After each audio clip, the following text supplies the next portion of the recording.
এবার বুঝতে পারলেন কেন নির্মলা সীতারামন অর্থাৎ আমাদের ফাইন্যান্স মিনিস্টার ট্যাক্স বাড়িয়েছিল? প্রত্যেকটা জিনিসের জিএসটি বাড়ানো হয়েছিল, ট্যাক্স বাড়ানো হয়েছিল, পপকর্ন থেকে শুরু করে প্রত্যেকটা জিনিসে অনেক কিছু জিনিসে বাড়ানো হয় এবং কিছু কিছু এবং বিরোধ করা হয় যে কেন বাড়ানো হচ্ছে।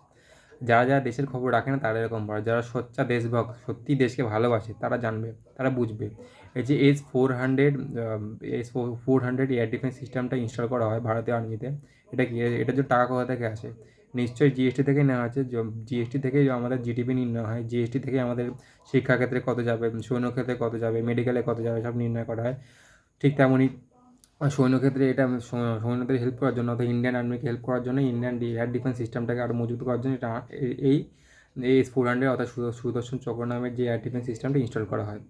এটার মূল্য কত? 40,000 কোটি, যে রাশিয়ার থেকে নেওয়া হয়। এত বছর তো কংগ্রেসের শাসন ছিল, তখন কি এরকম কত অস্ত্র কেনা হয়েছে বা কত ভালো এয়ার ডিফেন্স সিস্টেম তৈরি করা হয়েছে? জওহরলাল নেহরুর আমলে আমাদের কাশ্মীর আমাদের হাত থেকে চলে যায়, যেটা পাক অকুপায়েড কাশ্মীর হয়ে যায়, যার জন্য এখন ঝামেলা হচ্ছে, কিন্তু এটা হওয়ারই কথা ছিল না। আর যদি ভারত সরকার ট্যাক্স না বাড়িয়ে এই এয়ার ডিফেন্স সিস্টেমটাকে যদি না কিনতো, তাহলে হয়তো বা প্রায় 1,000 জনের প্রাণ চলে যেত।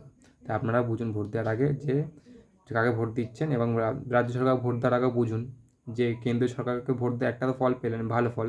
রাজ্য সরকারের কোনো না কোনো ভালো ফল যদি কারো মনে হয় যে তৃণমূল কংগ্রেসে ভোট দেওয়া একটা ভালো ফল পেয়েছি, ভিক্ষার টাকা ছাড়া জীবনে কোনো উন্নতি সম্মানের কোনো একটা কাজ করতে পেরেছি, তাহলে কমেন্টে জানান।